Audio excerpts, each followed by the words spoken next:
Okay, welcome class. Today we will be talking about the central idea or the thesis statement for this lecture. So going back in our books, we're going to review just a couple of things which will help us develop this thesis statement, and that will in turn help you with the research that you've already been doing for this first project in order to deliver and actually put together an effective outline for your presentation. So starting out with, I have up here GP, the general purpose. What do we know about the general purpose? What you're trying to do? The purpose of your paper? The general purpose definition when we lectured on general purpose. To inform or persuade or entertain. Okay, so we know it is the relationship with your audience, whether it's to inform, persuade, or entertain. You only have one general purpose. And for this first project, we know all you're doing is you're expanding the audience's knowledge about something, which means it's an informative presentation. So now that we know what our relationship with the audience will be, the next thing that you have already done was develop the specific purpose statement or the objective. And in your book, it says it's what you want your audience to be able to do by the end of a presentation, which is what is called a behavioral objective. You've already done this. We did this in our last class period, and I know it's been a while since we had the extended weekend and the snow day. But in your notebooks, what do we know about a specific purpose? What do we need in this statement?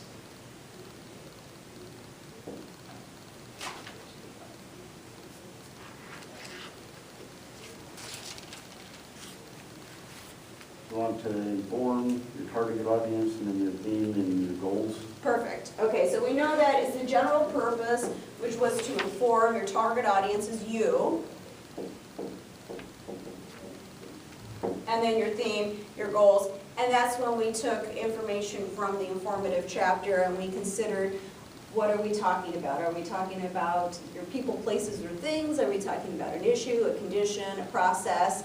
And we use that in order to more clearly define what our goal or theme was. So we've already done this. You already have this written out, and it's good. You know, as far as where you're at right now, if you're going to tweak it, you aren't absolutely committed to this statement, and I know that, you know that. It's not perfect, but what we have is a direction at this point. And an example in this class that I used was about castles in Ireland. So that was what I was talking about.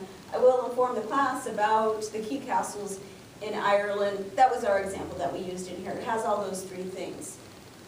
From that statement, we develop a central idea. And actually, this is where I'm going to use the example from your book to show how you can write this in different ways. So if I could have somebody read the specific purpose statement on page 263 in our Beebe and Ivy textbook. Let's kind of get that out in the open. Do you want me to read it? Sure. Okay. At the end of my speech, the audience will be able to explain 2 reasons foreign language education should begin in the elementary grades. Okay, so you see they developed it as a behavioral objective. By the end of this presentation, the audience will be able to name 2 things about why children should learn foreign languages. So they did a nice job in creating that. We know exactly what to expect. That's the objective. A central idea is a little different than a specific purpose, but they're related and they're interrelated. So if somebody could look at the definition of central idea or thesis statement, could you read that out loud for me? A definitive point about a topic. Okay, all right, and that's exactly what it is. It's one sentence, it's declarative, and it summarizes everything within whatever you're doing. So it could be your speech, it could be a paper, so we could take this outside of this class. It could be the outline is what we're doing here. You okay? Yeah. So a central idea is one statement, but it's different from the specific purpose because we're not talking about the audience over here, and this is already assumed, whatever we're going to do. So you're going to see maybe a directional thesis or central idea, let's say if it's a persuasive presentation. By the way, just like specific purpose uses the word objective or behavioral objective, and those words are used interchangeably, the same is true for a central idea or a thesis statement. So you can hear those two different words around. I don't know why they have different words for the same thing. Just know when you go from place to place, when somebody says, what's your central idea? Maybe in the business world, they're actually saying a thesis statement. That's maybe more common in the writing world, but we see that here in our books as well. How we create this thesis statement is we make sure that it's declarative, it's related to the specific purpose, and one thing I commonly do is I suggest that students take the end of their specific purpose statement and they complete it as a sentence, knowing the research that they already have. So in your book, well, actually, let's first talk about the castles in Ireland, and then we'll use the example in your book. In the book,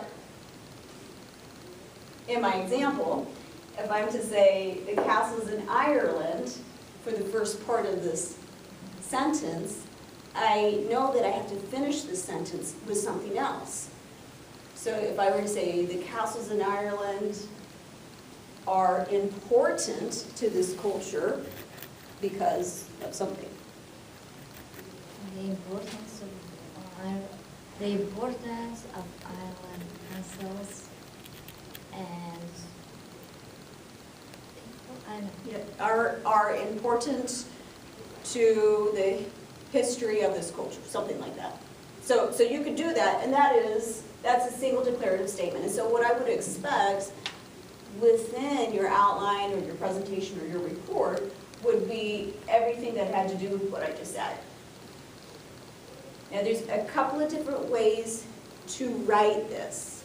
So if I can have somebody reread the specific purpose that we just talked about in our books, and then we'll move on to reading the central idea, I want to demonstrate how this can be done differently.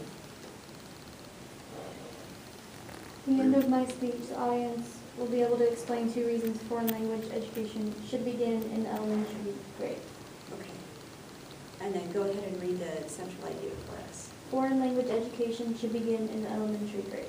Okay, so we see that declarative statement, we see the interrelationship, but there's a different way you could write this. So if you've taken our classes here in English 1010 class, you probably looked at some of the textbooks and listened to your professors, and they've said, when I see in a specific purpose or an objective, you're going to say there are 2 things. I expect to see those 2 things within your central idea. And that's called using logical divisions. And your book talks a little bit about logical divisions, but they didn't use it in that example in order to blend that into their thesis statement. And that's what I want to demonstrate here.